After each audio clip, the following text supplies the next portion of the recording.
4 सितंबर को नेपाल की government 26 social media platform include WhatsApp, Instagram, Facebook सब पर बैन लगा देती है। बैन लगाते इस रीजन से क्योंकि इन प्लेटफॉर्म ने रेगुलेटरी कंप्लाइंसेस को पूरा नहीं किया। नंबर 1 एक डेडलाइन दी हुई थी, आपको नेपाल के अंदर एक लोकल ऑफिस सेटअप करना है, मतलब नेपाल के अंदर इन प्लेटफॉर्म का एक ऑफिस होना चाहिए। उस ऑफिस के अंदर ग्रेवाइंस ऑफिसर होना चाहिए। सोशल मीडिया के किसी भी प्लेटफॉर्म से नेपाल की गवर्नमेंट कुछ भी डिलीट करना चाहती है तो वह करा सकती है। क्या आप सही था? इन प्लेटफॉर्म ने तो इन कंप्लाइंसेस को पूरा नहीं किया था तो गवर्नमेंट ने बैन लगा दिया। इस बैन के अगेंस्ट में एक प्रोटेस्ट शुरू होता है। NGO है नेपाल के अंदर, हामी नेपाल नाम से, उनको जो लीड कर रहे थे उनका नाम है सुंदर बुरंग, जो सबसे पहले डिस्कॉर्ड पर जाकर एक्टिव कॉन्फ्रेंसेस को शुरू करते हैं। वहाँ पर बहुत सारे NG भी उनके साथ कनेक्ट होते हैं और प्लान होता है कि हम जाके एक पीसफुल प्रोटेस्ट करेंगे काठमांडू में। अब स्टूडेंट को बोला जाता है कि आप अपनी कॉलेज ड्रेस के अंदर या स्कूल ड्रेस के अंदर भी आ सकते हैं और हम वहाँ पर पीसफुल प्रोटेस्ट करेंगे। बट कब जो पीसफुल प्रोटेस्ट 19 लोगों की मौत का कारण बनती है पता ही नहीं लगता। आज की डेट में नेपाल जल रहा है दोस्तों। नेपाल की पार्लियामेंट में आग लगा दी गई है। सोल्जर्स सड़कों पर आ गए हैं। काठमांडू की जगह जगह आर्मी के टैंक्स तैनात है। 5 बजे के बाद आप कहीं नहीं निकल सकते। नेपाल में कर्फ्यू लग गया है। हमारी इंडियन गवर्नमेंट ने एडवाइजरी जारी की है कि नेपाल नहीं जाना है, फ्लाइट्स की कैंसिल हो गई है। इसके साथ अगर आप बस या ट्रेन से भी जाना चाहते हैं तो आप नेपाल नहीं जा सकते। और जो इंडियंस नेपाल के अंदर वो फंस चुके हैं। बट बात आती है कि क्या सिर्फ एक सोशल मीडिया बैन से इतना बड़ा बवाल होना था? आंसर हाँ, होना था। ये शुरू होता है, इसे समझते हैं।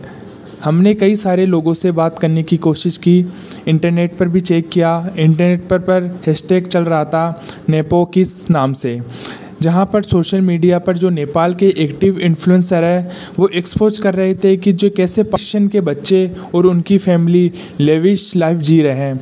पॉलिटिशियन की वाइफ रोलेक्स की घड़ियाँ पहन रही है, पॉलिटिशियन LV के जूते पहन रहे हैं, पॉलिटिशियन के बच्चे यूरोप में जाके हॉलीडेज़ बना रहे हैं, क्रिसमस बना रहे हैं और क्रिसमस ट्रीज के पास LV के बड़े बड़े बैग्स रखे हुए हैं। जहाँ पर नेपाल की कैपिटा इनकम USD के अंदर बात करें तो इंडिया से भी आधी है। इंडिया की कैपिटा इनकम USD में कुछ $280 के आसपास होगी। नेपाल के अंदर वो $1400 से भी कम है। $1400 पूरे साल में एक आदमी नेपाल में नहीं कमा पा रहा है। और पॉलिटिशियंस के बच्चे कैसी लाइफ जी रहे हैं, कैसे पॉसिबल है? पॉलिटिशियंस को भी तो हज़ारों या लाखों रुपए में सैलरी मिल रही है, फिर वो कैसे इतनी लेविश लाइफ जी पा रहे हैं? ये सवाल का जवाब चाहती थी जर्जी, बट ये जवाब तो मिला नहीं। उसके बदले में क्या हुआ, इंटरनेट पे जो लोग आवाज़ उठा रहे थे उन लोगों की आवाज़ को दबाने की कोशिश करी गई।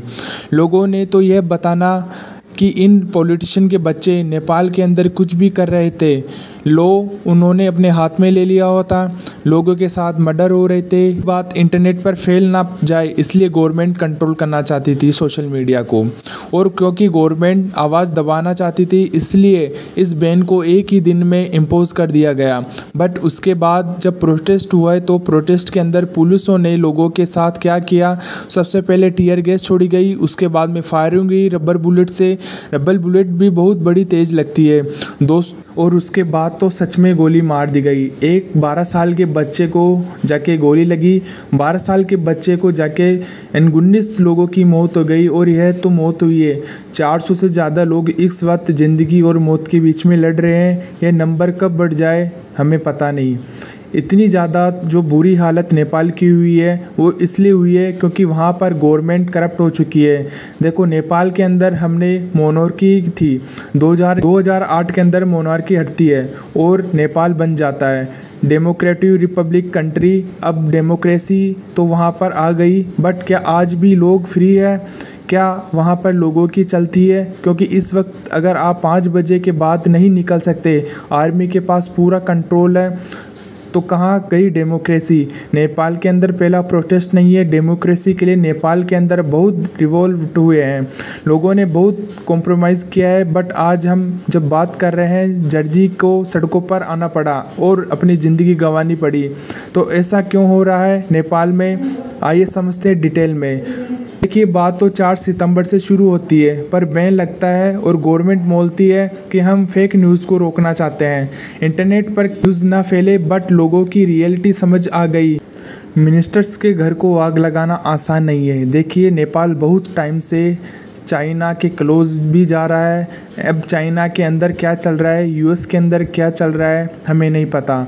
ऐसी बहुत सारी इंटरनेट पर खबरें फैल रही है कि जो बांग्लादेश के अंदर तख्ता पलट हुआ, उसके अंदर यूएस के इंटरवीन किया गया था। यूएस के हाथ है, हो सकता है नेपाल के अंदर भी ये जो रिलोवेट हो रहे हैं। यहाँ पर यूथ के पास इतनी पावर आ जाए कि वो मिनिस्टर्स के घरों को जला दे, पार्लियामेंट को जला दे। इसके अंदर चाइना और यूएस का हाथ हो सकता है। आपको क्या लगता है, क्या इसके पीछे चाइना या यूएस का हाथ है? और अगर हाथ है तो उनके क्या मोटिव्स हैं?